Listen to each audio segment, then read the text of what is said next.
You probably know about the night before Christmas when all through their house not a creature was stirring, not even that mouse. But how many of you know what happened before, earlier on the day of December 24? Madam Toastmaster, fellow Toastmasters, 'twas the day before Christmas all were answering the call of spending their nest egg at the local shopping mall. The list we made last night was abnormally long. Hopefully someone could help find the oak barbecue tongue. The day started early, everything was still dark, and it took us an hour just to find a place to park. It was snowing in bands and the weather was cold. It reminded me of decades-old stories that Dad had told. We fought our way from the parking lot through the storm. We climbed over the snowbanks and into the warm store where we found that half the town had the same idea. The best place to start shopping was probably IKEA. After we ordered the matching sofa and chair, we left to find something at the Prickly Pear. The next on the list was the LCD TV and the diamond necklace courtesy of Mr. Macy. By noon we were spent in the bank and our minds.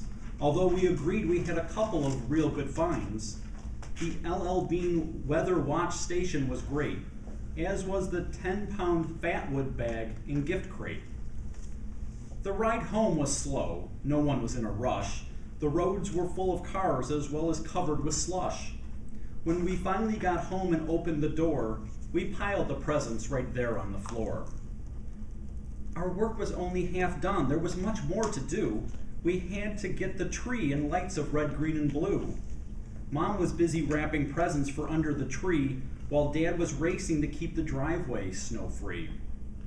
At 1, we went out to cut down the tree, which usually prompts a fight between my wife and me. This year we were lucky, found one with no fight before, and by 2 we were dragging it in via our front door. The cat was wound up, scratching the wall. I heard the pitter-patter of little feet answering the call. The mouse was very likely following our lead and grabbing gifts for his missus with Godspeed. As the afternoon sun moved low in the sky, the kids remembered cookies for Santa. Oh, why did they wait until the very last hour? Didn't you know before that we were out of flour? So now I needed to make one last trip to the store.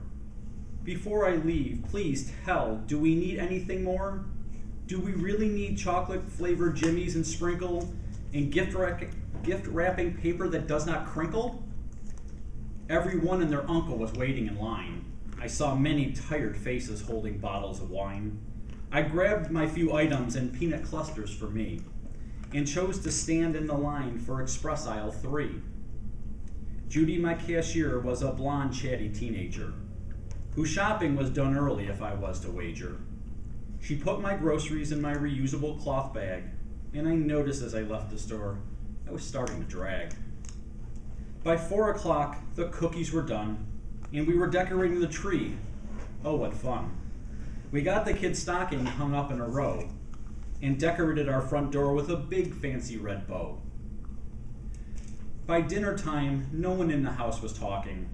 We were too tired to speak, and too sore from walking.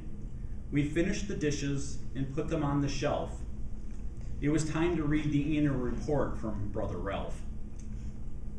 After dinner, we lit our annual Yule log and poured ourselves a glass of chilled eggnog. We reclined in our chairs and breathed a sigh of relief as we reflected on our children's Santa belief.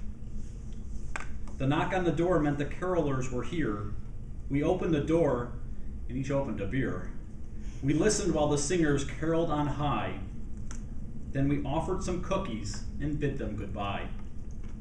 After asking for their 6th story, we said no more, and we shuffled the kids off to bed on the 2nd floor. My wife and I stretched, and I released a loud yawn as I looked outside across our snow-covered lawn.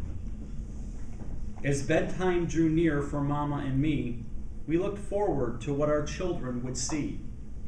As we climbed into our bed and turned out the light, we looked forward to an uneventful night. Madam Toastmaster.